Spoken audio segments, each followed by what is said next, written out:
I'm with Evelyne.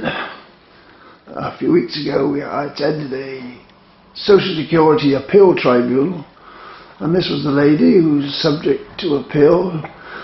Her payments, her awards from Social Security have been reduced, and I was quite amazed to hear that, because she was visibly a very sickly lady, and she was plumbed into a bag. In fact, what is all that about? Why are you plumbed in at all? What illness have you got that requires you to be plumbed? I had ulcerative colitis. Right. I was diagnosed with ulcerative colitis in September 1998, and it's September 1997, sorry, in 1998 I had my first surgery. I was on medication for a year, but then when I came to see the John Ratcliffe Hospital, I was told that if I didn't have surgery, I would be dead within 18 months because cancer would have developed, because the bowel was too far gone, it was too far alterated. Is there any known reason why you've got ulcerative colitis? Is it just act of God, something that's happened? They have found out that ulcerative colitis is hereditary. Yeah. And it's normally the oldest and the youngest siblings in the family that get it. My brother Philip is the oldest, and he has had ulcerative colitis, right, which he's had surgery for, and I'm the youngest. Right. And I was the unfortunate one that Jersey messed up my surgery. So how many years ago was that it first appeared? When I was 7 months pregnant for Brandon in 1997. 1997. What happened to the baby? The baby was born? He was born, he was taken away from me, and I didn't hold him till he was a month old, because I was told I was highly contagious and there was a possibility I had AIDS. But when they did the AIDS test, the results came back after 2 weeks and they were negative, thank goodness. So you've lived with it for all those years. Is it getting worse, or is it...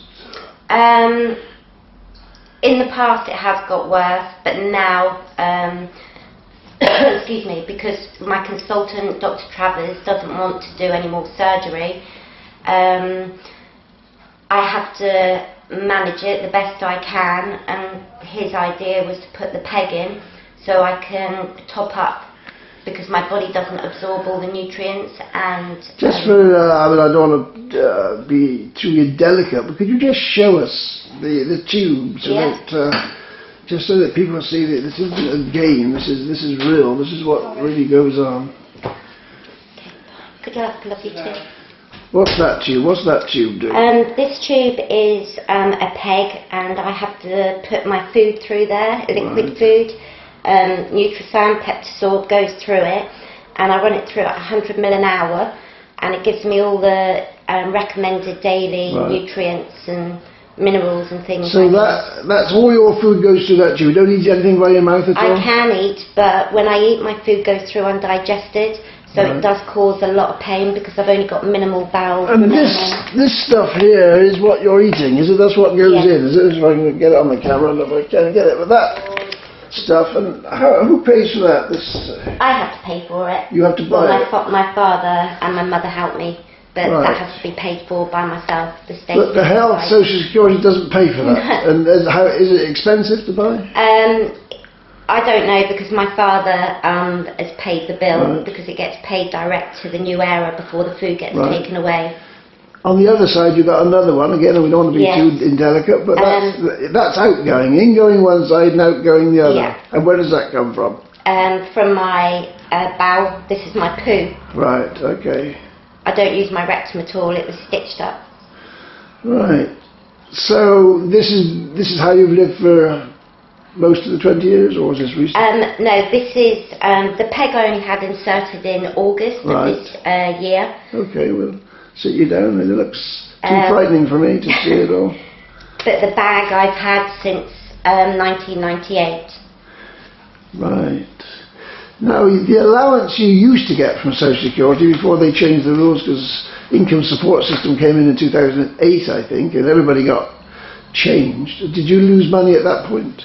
I did lose money at that point, yes. I don't recall how much, but the paperwork, I've got all my paperwork, so I've only got to look back through it. I don't throw nothing away.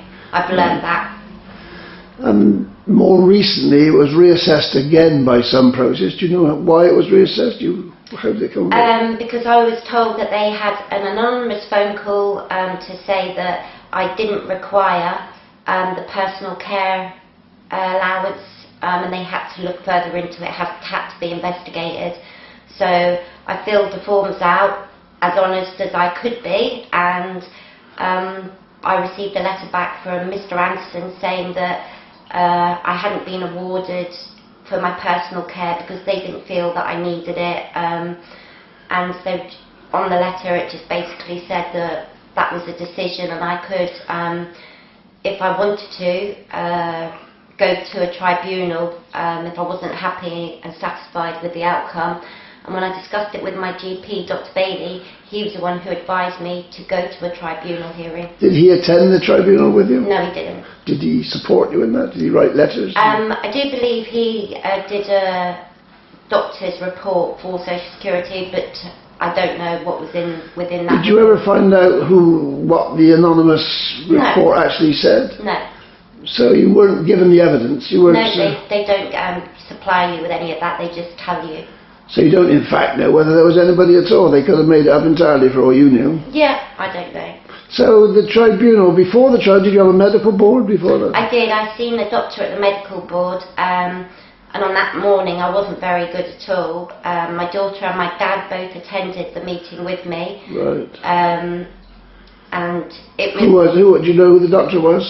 I do believe his name was Dr. Thomas, but he was over from the mainland. Right. And he assessed you? Yeah, I've never seen him before. I've normally in the past dealt with Dr. Lissenden. Right.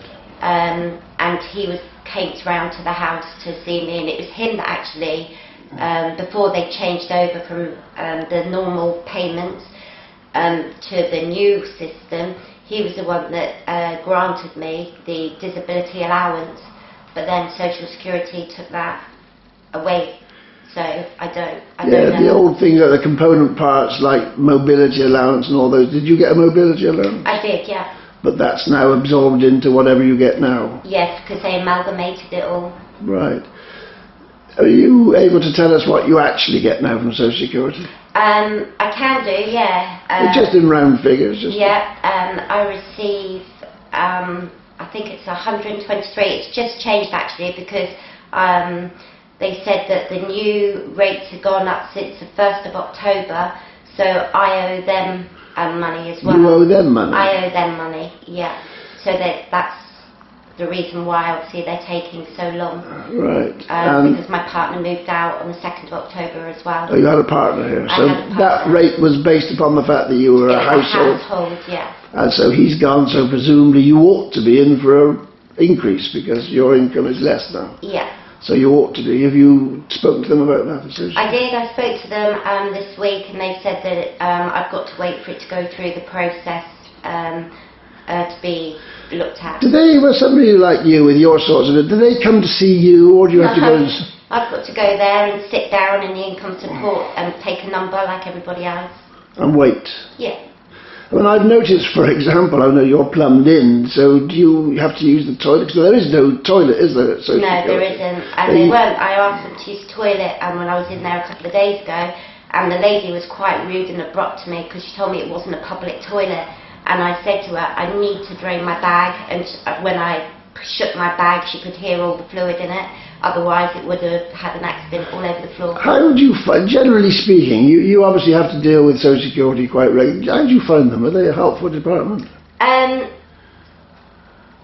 There is one lady in there that is very, very helpful, Alicia, but the ones on the desk, they can be arrogant, and I don't find they talk to me, they talk at me. I mean, there can't be much they don't know about you. I mean, your situation has been fairly well established. Why would they want to see you at all? I don't quite understand after all these years. Because I've still got to go through what everybody else has to go through. Even with my sick notes, I still have to get a sick note from my doctor every 13 weeks. Right. Are you officially, in this household, this is a state's house you're in, how many people live here now? Your partner's gone? Yeah, myself, my son and my daughter. And then my other son when he's back to the holidays. So there's potentially, how many of you in the house? 4 adults. Four in the household. So out of your money that you get your rent paid and £120-ish on top of that. Is that to provide for everybody? Yes. Everything that goes on in this house? Yes. Has to come out of that? Yeah. And all your special medication? I get the Social Security, they pay the rent, £31 for the doctors a week. Right. And that entitles myself to 12 visits a month. Right.